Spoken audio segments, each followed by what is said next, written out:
Look at yourself. No, really look. Beyond the smile you practice for your coworkers, beyond the "I'm fine" you tell your parents. You're tired, aren't you? Not the "I need a nap" kind of tired. You're soul tired.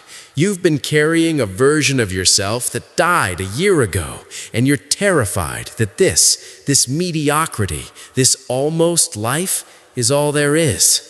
We're told to never give up as if it's as easy as flipping a switch, but they don't tell you about the 3 a.m. silence that feels like it's crushing your ribs.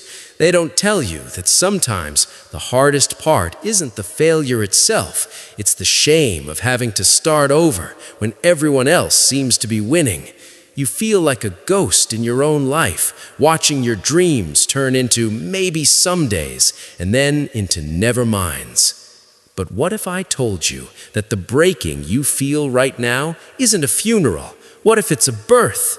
The greats, the poets, the titans, the survivors, they all reached this exact ledge. Robert Frost stood in the dark woods. Maya Angelou faced the cage. They didn't survive because they were lucky. They survived because they realized that the fire doesn't consume the gold. It only burns away the dross. In the next few minutes, I'm not going to give you motivation. Motivation is a spark that dies in the wind. I'm going to give you an architecture.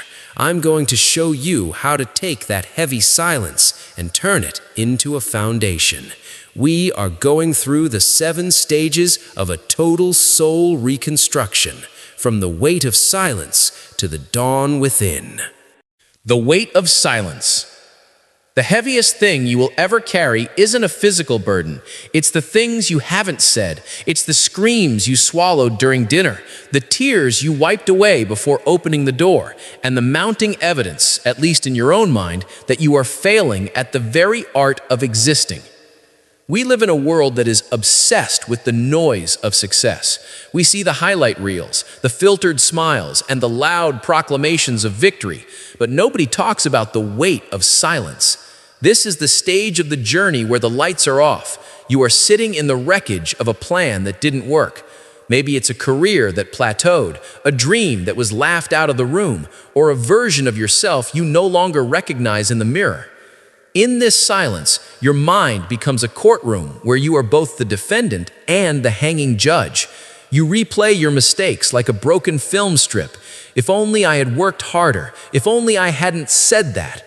Why is everyone else moving forward while I'm stuck in this glue?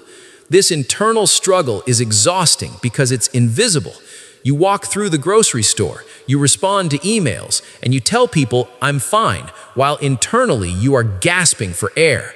There is a specific kind of loneliness that comes from being misunderstood by the world, but it pales in comparison to the loneliness of being disappointed in yourself. We often think that giving up is a loud, dramatic event, a white flag thrown in the air, but usually it's quiet. It's the slow erosion of hope. It's the day you stop looking at the horizon and start looking at your feet. You begin to believe that the darkness isn't just a tunnel you're passing through, but the home where you belong. But I want you to lean into this silence for a moment. Don't run from it. Don't drown it out with mindless scrolling or distractions. Feel the ache. Why? Because the weight you feel right now is actually a form of internal gravity. It is pulling you down to the bedrock of who you really are. You cannot build a skyscraper on a swamp. You have to dig until you hit the stone. This period of stuckness, this suffocating silence, is the digging. You aren't being buried, you are being prepared. The weight is heavy because it is shaping the muscle of your spirit. Before you can never give up, you have to acknowledge how much it hurts to hold on. You have to admit that you are tired. There is a profound, holy honesty in saying, "I don't know how to do this anymore," because it is only when you are completely emptied of your ego and your perfect plans that you have space for something much stronger to enter. The silence isn't your enemy, it's the canvas. And though the weight feels like it might break you, remember, a seed only starts to crack open when the pressure of the earth becomes unbearable. Echoes of the greats. When the silence of chapter 1 becomes too loud, we often find that our own voice isn't enough to pull us out of it. We need a sturdier bridge.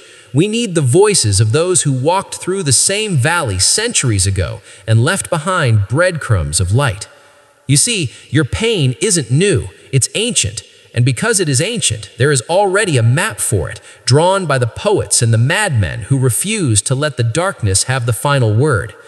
Think of Robert Frost. He stood at the edge of those snowy woods, realizing that life is often a choice between the easy path and the one that actually matters. He whispered to us that the only way out is through. He didn't say the way out is around the pain or under the struggle. He meant that you have to walk straight into the heart of the fire to come out forged on the other side.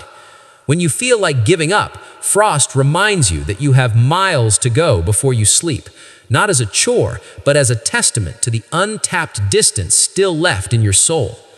Then there is Maya Angelou, a woman who knew that life would try to shorten your breath and dim your light.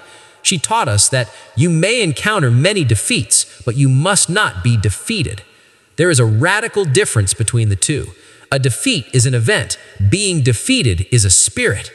Angelou's words act like a spine straightener. They remind you that even if you are battered, you are still the master of the rising. Like dust, like air, like the tide, you rise. And how can we navigate the dark without Rumi? He is the one who gently pulls our chin up to look at our wounds and says, the wound is the place where the light enters you. Think about that.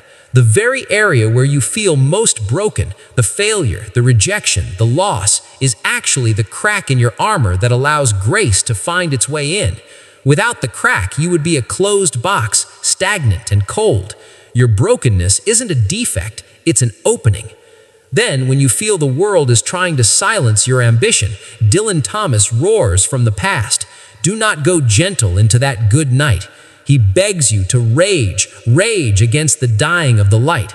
This isn't a call to anger, but a call to life. It's a refusal to let your dreams go out with a whimper. It's the stubborn, beautiful insistence that as long as there is a pulse in your wrist, there is a war to be won. Finally, we hear from Emily Dickinson, the queen of the quiet interior.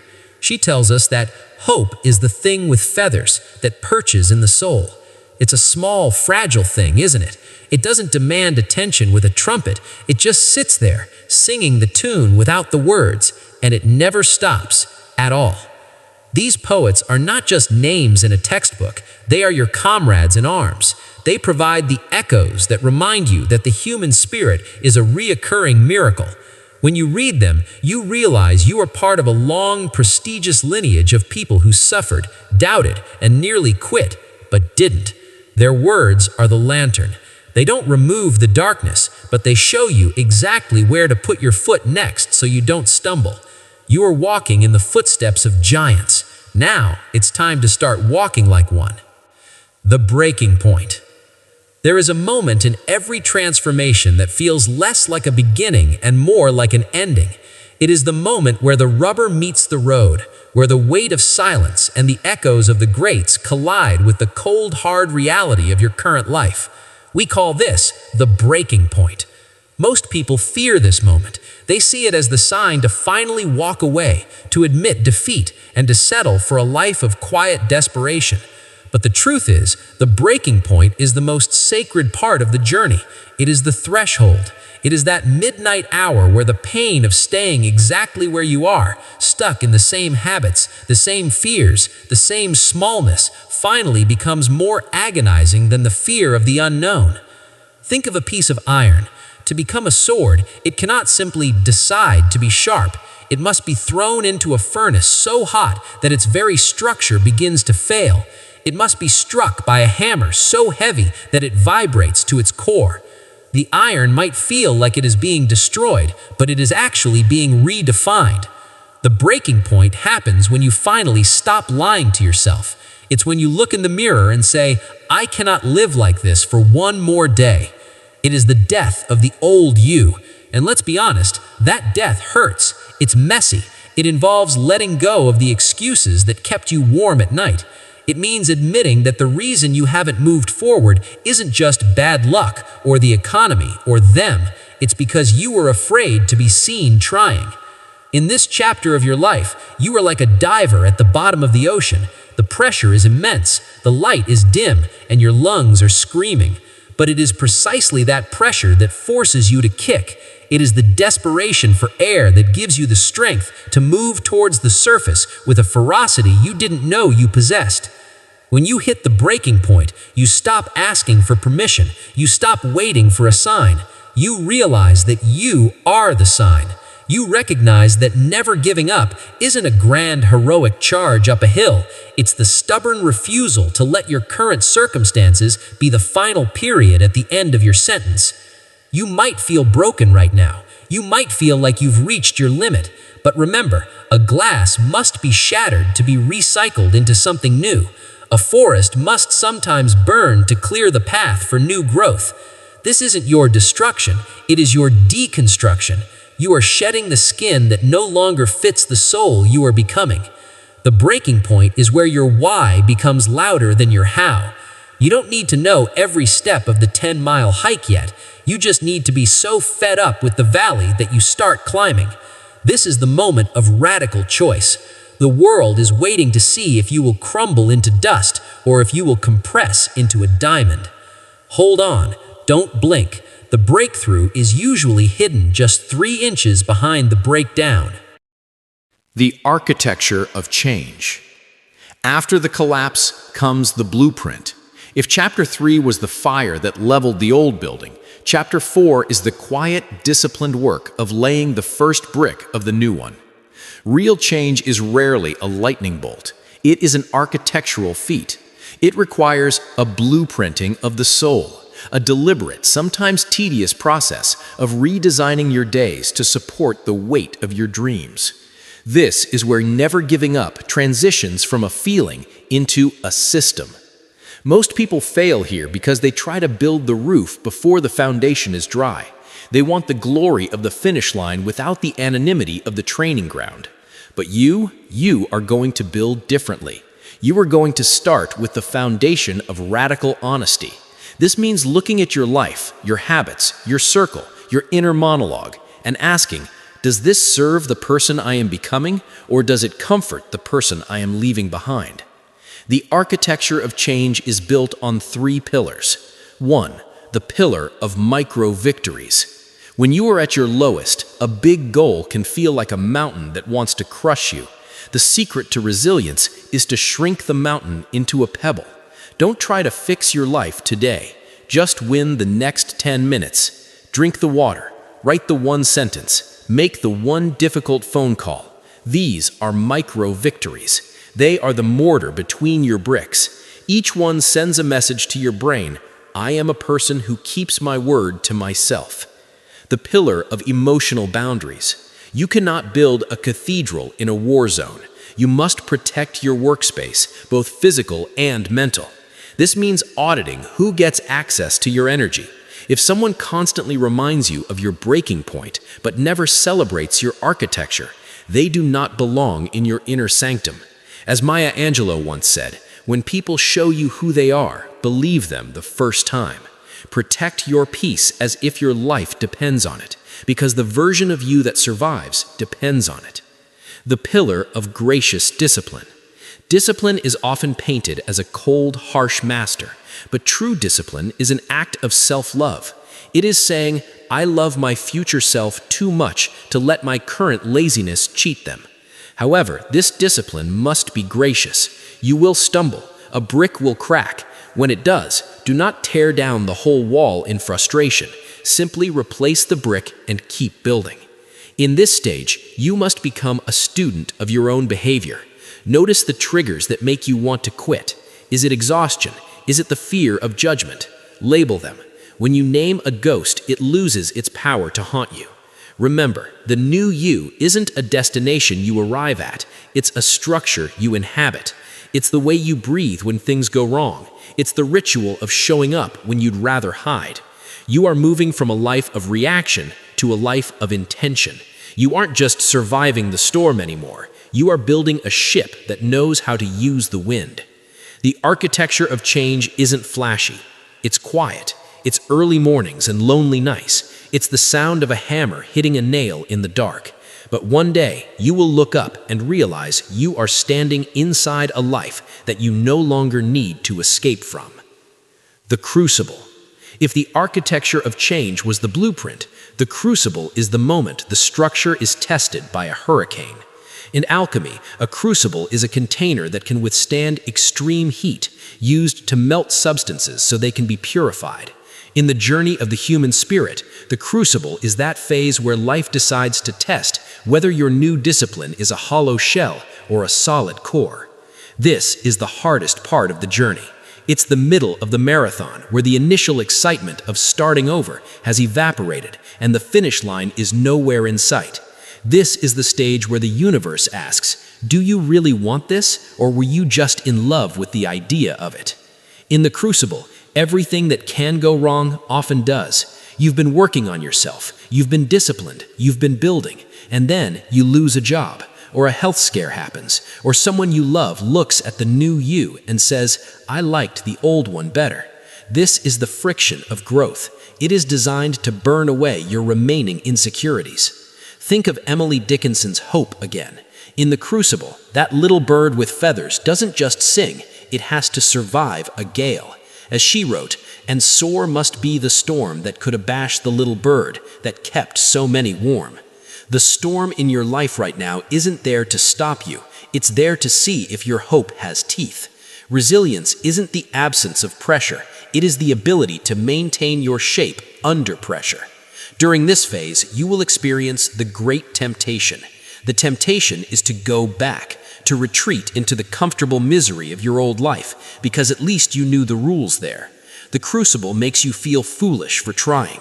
It whispers that you're a tryhard or a fraud. It uses your exhaustion as a weapon against your vision. How do you survive the fire? You survive by shifting your focus from the outcome to the process. When you are in the heat, don't look at the whole mountain.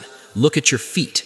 You survive by remembering that the heat isn't destroying you, it is melting the dross. Every doubt you conquer in the crucible becomes a permanent part of your strength. Every time you say no to the voice that tells you to quit when you are tired, you are adding a layer of armor to your soul. This is where the wisdom of Dylan Thomas becomes your war cry. You rage against the dying of the light, not by screaming, but by persisting. By showing up to the gym when you feel weak, by sitting down to work when you feel uninspired, by choosing kindness when you feel bitter. The crucible is where never giving up becomes your identity. Before the fire, it was a slogan. After the fire, it is your DNA. When you walk out of this stage, you are no longer a person who is trying to be strong. You are a person who is strong because you have been through the heat and didn't melt. You are now the gold that has been tried in the fire. You are almost there. The air is starting to change. The heat is intense because the transformation is nearly complete. Stand your ground. The dawn within. There is a specific kind of silence that exists just before the sun breaks the horizon. It is no longer the heavy, suffocating silence of chapter 1, but a quiet, expectant stillness. This is the dawn within. It is the moment you realize that the storm hasn't just passed, it has cleared the air. You look around, and for the first time in a long time, you can see for miles. In this stage of your journey, the new you isn't a project anymore, it's a presence. You start to notice small, profound shifts in your internal weather. When a problem arises, your first instinct is no longer to panic or hide, but to breathe and solve. When someone criticizes you, the words don't pierce your skin the way they used to. They hit the armor you forged in the crucible and fall harmlessly to the floor. This is the beauty of growth that no one tells you about. It's not about becoming a superhero. It's about becoming settled. You finally stop fighting yourself. You find a quiet, unshakable peace in your own worth that doesn't require a standing ovation from the world. Think of Rumi's wisdom here. He said, "Yesterday I was clever, so I wanted to change the world. Today I am wise, so I am changing myself." In the dawn within, you realize that the greatest victory you will ever win wasn't an enemy, a competitor, or a bank balance. It was the victory over your own fear. You have changed your internal climate, and because of that, you can thrive in any external weather. You also start to see your scars differently. You used to look at your failures as stains on your record. Now you see them as the kintsugi of the soul, the Japanese art of repairing broken pottery with gold. The cracks are still there, but they are what make you beautiful and valuable. You realize that your never-give-up spirit didn't make you perfect, it made you authentic. As the light grows stronger, you feel a new kind of energy. It isn't the frantic, desperate energy of the struggle. It's the steady, glowing hum of a person who knows their purpose. You start to attract different people and different opportunities because your vibration has changed. You are no longer a victim of circumstance. You are the architect of your destiny. The dawn within is the realization that the light at the end of the tunnel wasn't a train coming to hit you, and it wasn't a distant exit. The light was inside you all along. You just needed the darkness to be deep enough for you to finally see it. You are not the person who started this journey. You are someone wiser, kinder, and infinitely more powerful. The final echo. We have come a long way, haven't we? From the suffocating weight of that first midnight to the quiet gold of the inner dawn. But before we part ways, there is one final thing you must understand. The journey of never giving up is not a circle that closes. It is a spiral that ascends. You will face new silences, new crucibles, and new storms. But the difference is that now you know the way home. The final echo is the legacy of your resilience. It is the realization that your struggle was never just for you. Every time you chose to get back up, every time you whispered, "Not today," to the darkness, you were emitting a frequency, a signal that others can now follow. Your life has become a living poem, a testament to the fact that the human spirit is the only thing in the universe that grows stronger the more it is challenged. Think of the words of Maya Angelou one last time. A bird doesn't sing because it has an answer. It sings because it has a song. Your life is that song. It doesn't need to be perfect. It doesn't need to be finished to be beautiful. It just needs to be sung with everything you've got. The final echo is the sound of your courage reverberating in the lives of the people you touch. When you don't give up, you give others permission to stay in the fight. You become the echo of the great for someone else who is currently stuck in chapter 1. As you move forward, keep these final 3 truths in your pocket. 1. Persistence is a form of worship. It is how you honor the life you were given. To quit is to say the gift wasn't worth the effort. To persist is to say thank you with every step. 2. The journey is the reward. The goal wasn't to reach the top of the mountain just to stand there. It was to become the person capable of climbing it. 3. You are unstoppable, not because you never fall, but because you never stay down. Success is simply the ability to go from failure to failure without a loss of enthusiasm. Now, take a deep breath. Feel the air in your lungs, that same air that felt like lead just chapters ago. It's light now, isn't it? That's because you've shed the weight of who you thought you had to be and embraced who you actually are.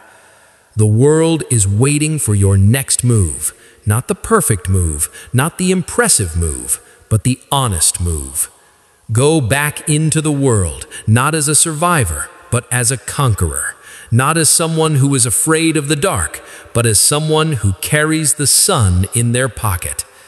Your story isn't over. In fact, the most beautiful chapters haven't even been written yet. So, whatever you do, whatever happens next, remember the silence, remember the poets, remember the fire, and above all, never give up. This is your final echo. Let it ring.